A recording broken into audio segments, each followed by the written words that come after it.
आकाशवाणी मध्य प्रदेश से प्रस्तुत हैं प्रादेशिक समाचार।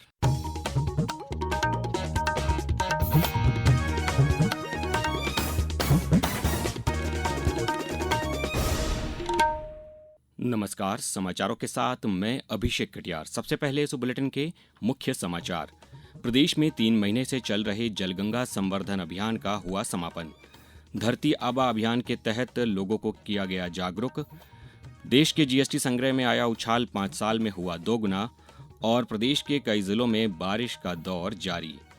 अब समाचार विस्तार से। प्रदेश में 3 महीने से चल रहे जलगंगा संवर्धन अभियान का आज समापन हो गया। जल स्रोतों के संरक्षण और संवर्धन के लिए चलाए जा रहे इस अभियान के दौरान प्रदेश में 2048 करोड़ रुपयों की लागत से 83,000 से ज्यादा तालाब बनाए गए हैं। इनके पानी से खेतों में सिंचाई सुविधा उपलब्ध होगी। वहीं 40 लाख लोगों की भागीदारी से 5,000 से अधिक जल स्रोतों का जीर्णोद्धार भी किया गया है। समापन का राज्य स्तरीय कार्यक्रम खंडवा जिले में आयोजित हुआ, जहां से मुख्यमंत्री डॉ मोहन यादव ने 1,518 करोड़ रुपए से अधिक लागत के जल संरक्षण कार्यों का लोकार्पण और शिलान्यास किया। मुख्यमंत्री ने इस अवसर पर कहा कि जब खेत का पानी खेत में, ये हमारी नई योजना है। इसमें लगभग 83,000 से अधिक खेत में किसानों ने अपने खेत में नए तालाब बनाए और जो एक नया अभियान चला है हमारे ट्यूबवेल को रिचार्ज करने का, कुओं को रिचार्ज करने के लिए पूरे देश में नंबर 1 कोई जिला आया है तो खंडवा आया। लगभग 254 करोड़ की राशि से ये बहुत बड़ा काम आपने किया है। ये प्रदेश का गौरव है। जोरदार अभिनंदन करें। श्योपुर में निषाद राजभवन में आयोजित जिला स्तरीय कार्यक्रम में खंडवा के वाटरशेड सम्मेलन का सीधा प्रसारण किया गया। देवास और शिवपुरी में भी अच्छा काम करने वाले सरपंचों को सम्मानित किया गया। छिंदवाड़ा में बारिश के पानी को खेतों में रोकने के तरीके समझाए गए। वहीं नीमच के ग्राम दड़ोली में समापन समारोह आयोजित किया गया। अभियान की अवधि के दौरान शहडोल में 3,027 जलदूतों ने अपना पंजीयन कराया है। झाबुआ नर्मदापुरम जिले में भी समापन कार्यक्रमों का आयोजन किया गया। प्रधानमंत्री नरेंद्र मोदी बुधवार को घाना, त्रिनिदाद और टोबैगो, अर्जेंटीना, ब्राजील और नामीबिया समेत 5 देशों की यात्रा पर रवाना होंगे। विदेश मंत्रालय में आर्थिक संबंध सचिव दम्मू रवि ने आज नई दिल्ली में बताया कि प्रधानमंत्री अगले महीने की 2 से 3 तारीख तक अपनी 5 देशों की यात्रा के पहले चरण में घाना की यात्रा करेंगे। ये घाना की उनकी पहली यात्रा होगी। उन्होंने कहा कि श्री मोदी घाना के राष्ट्रपति के साथ बातचीत के दौरान आर्थिक, ऊर्जा और रक्षा सहयोग के अवसरों पर चर्चा करेंगे। उत्तराखंड में तेज बारिश के कारण 4 धाम यात्रा पर लगाया गया अस्थायी प्रतिबंध आज हटा लिया गया। प्रशासन ने यहां आने जाने वाले वाहनों की आवाजाही को नियंत्रित करने के निर्देश दिए हैं। आपको बता दें कि पिछले 2 दिनों से लगातार हो रही बारिश के कारण यहां पर प्रमुख नदियों का जलस्तर बढ़ गया है और पहाड़ी क्षेत्रों में भूस्खलन के कारण 100 से ज्यादा सड़कें अवरुद्ध हो गई हैं। गंगोत्री और यमुनोत्री राष्ट्रीय राजमार्गों सहित कई स्थानों पर भूस्खलन की सूचना मिली है। प्रशासन ने निवासियों तथा तीर्थयात्रियों को सतर्क रहने की सलाह दी है। तेलंगाना के संगारेड्डी जिले में एक दवाई की फैक्ट्री में आज हुए विस्फोट में 12 कर्मचारियों की मौत हो गई और 26 से ज्यादा लोग घायल हो गए। इस घटना में कंपनी का परिसर पूरी तरह से जल गया। विस्फोट के कारणों का अभी पता नहीं चल पाया है। राष्ट्रपति द्रौपदी मुर्मू ने मारे गए लोगों के प्रति संवेदना व्यक्त की है। प्रधानमंत्री नरेंद्र मोदी ने इस घटना में अपने प्रियजनों को खोने वाले लोगों के प्रति संवेदना व्यक्त की है। श्री मोदी ने प्रधानमंत्री राष्ट्रीय राहत कोष से प्रत्येक मृतक के परिजनों को 2 लाख रुपए और दुर्घटना में घायल हुए लोगों को 50,000 रुपए की अनुग्रह राशि देने की घोषणा की है। मुख्यमंत्री रेवंत रेड्डी ने अधिकारियों को घायलों को बेहतर चिकित्सा प्रदान करने के निर्देश दिए हैं। अब समाचारों में वक्त है एक ब्रेक का।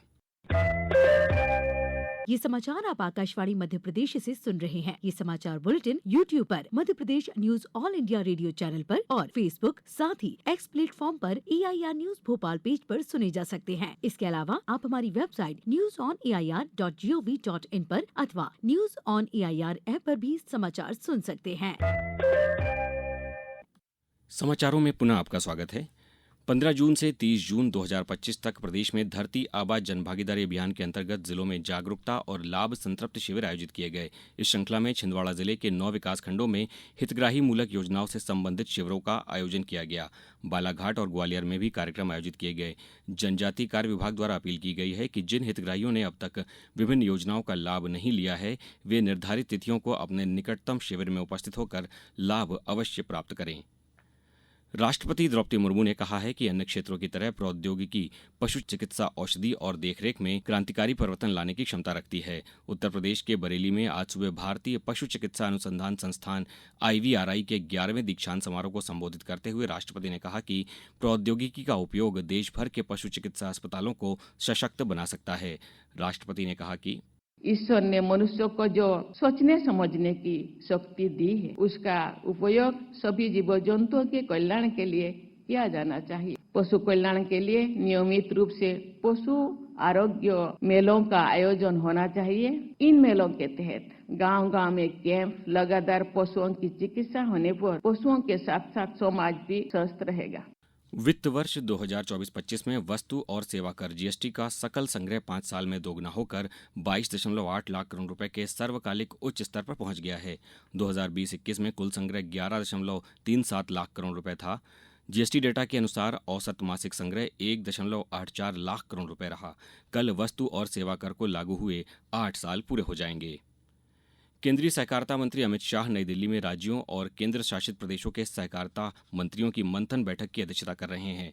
इसमें सहकारिता क्षेत्र की प्रगति की समीक्षा की जा रही है।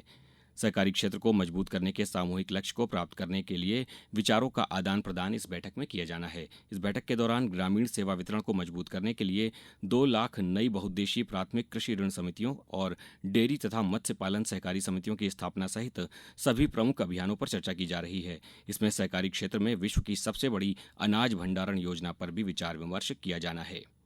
अब रुक करते हैं मौसम का। प्रदेश के अधिकांश जिलों में बारिश का क्रम जारी है। पिछले 24 घंटों के दौरान शहडोल, उज्जैन, ग्वालियर सहित कई संभाग के जिलों में अच्छी बारिश हो रही है। मौसम विभाग ने कल भी प्रदेश के कई जिलों में अति भारी बारिश होने की चेतावनी जारी की है। ग्वालियर, दतिया, भिंड, मुरैना, उमरिया, डिंडौरी, कटनी, मंडला, पन्ना, दमोह के लिए विशेष चेतावनी जारी की गई है। लंदन के ऑल इंग्लैंड क्लब में विंबलडन टेनिस प्रतियोगिता आज से शुरू हो गई है। पुरुष सिंगल्स में 12वीं वरीयता प्राप्त अमेरिका के फ्रांसिस टियोफे दूसरे दौर में पहुंच गए हैं। उन्होंने डेनमार्क के एल्मर मूलर को 6-3, 6-4, 6-2 से हराया। वहीं महिला सिंगल्स के अपने पहले मैच में 14वीं वरीयता प्राप्त यूक्रेन की एलिना स्वितोलिना ने हंगरी की अन्ना बोंडर पर 6-3, 6-1 से जीत हासिल की। इस टूर्नामेंट में 4 भारतीय खिलाड़ी पुरुष डबल्स में भाग ले रहे हैं। डबल्स मैच की शुरुआत 2 जुलाई से होगी। 13 जुलाई को पुरुष सिंगल्स फाइनल के साथ इस टूर्नामेंट का समापन होगा। अब कुछ समाचार संक्षेप में। झाबुआ जिले के गोपालपुरा रेलवे ब्रिज पर दाहोद इंदौर रेल परियोजना के अंतर्गत 32 मीटर लंबी और 90 टन वजनी गर्डर को ब्रिज पर चढ़ाया गया। रीवा जिले में शासकीय आदर्श विज्ञान महाविद्यालय रीवा के 56 विद्यार्थियों और 3 प्राध्यापकों ने अल्ट्राटेक सीमेंट प्लांट सीधी में औद्योगिक भ्रमण किया। रायसेन जिले की टीएल बैठक में कलेक्टर अरुण कुमार विश्वकर्मा ने विभागवार सीएम हेल्पलाइन शिकायतों तथा निराकरण की समीक्षा करते हुए अधिकारियों को समय अवधि के अंदर निराकरण करने के निर्देश दिए। नीमच जिले में मध्य प्रदेश पर्यटन विभाग द्वारा आयोजित क्विज प्रतियोगिता के लिए 9वीं से कक्षा 12वीं तक के छात्र छात्राएं 18 जुलाई तक पंजीयन करा सकते हैं। और नॉर्दर्न कोलफील्ड्स लिमिटेड सिंगरौली के मुख्यालय में आज 16 जून से संचालित स्वच्छता पखवाड़े का समापन कार्यक्रम का आयोजन किया गया। अंत में मुख्य समाचार एक बार फिर। प्रदेश में 3 महीने से चल रहे जलगंगा संवर्धन अभियान का हुआ समापन। धरती आबा अभियान के तहत लोगों को किया गया जागरूक। देश के GST संग्रह में आया उछाल 5 साल में हुआ दोगुना। और प्रदेश के कई जिलों में बारिश का दौर जारी। इस बुलेटिन में बस इतना ही। अगला बुलेटिन सुबह 7:10 पर। नमस्कार।